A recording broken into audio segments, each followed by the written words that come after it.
ఆ దంపతులిద్దరూ వైద్యులు. అనారోగ్యం పాలైన భార్యకు వైద్యం చేయించడానికి బదులు ఏకంగా ఆమె ప్రాణమే తీశాడు ఆ భర్త.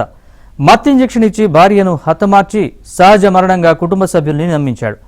కానీ చివరకు నిజం బయటపడింది. బెంగళూరులో ఈ ఘటన చోటు చేసుకుంది.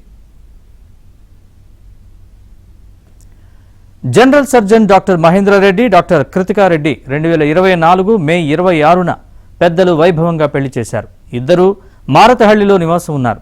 డాక్టర్ కృతికారెడ్డి బెంగళూరు ప్రభుత్వ విక్టోరియా ఆసుపత్రిలో చర్మరోగ నిపుణురాలు. అదే ఆసుపత్రిలో భర్త general surgeon. Kritika Reddy gastric, sugar వంటి సమస్యలతో బాధపడుతోంది. పెళ్లి సమయంలో ఈ సమస్యలున్నట్లు భార్య కుటుంబం తనకు చెప్పలేదని మహేంద్రారెడ్డి ఆగ్రహంతో ఉన్నాడు. రోజు వాంతులు, ఇతరత్రా రుగ్మతలతో ఇబ్బందులు పడే భార్యను హత్య చేసి అడ్డు తొలగించుకోవాలని ప్లాన్ చేశాడు.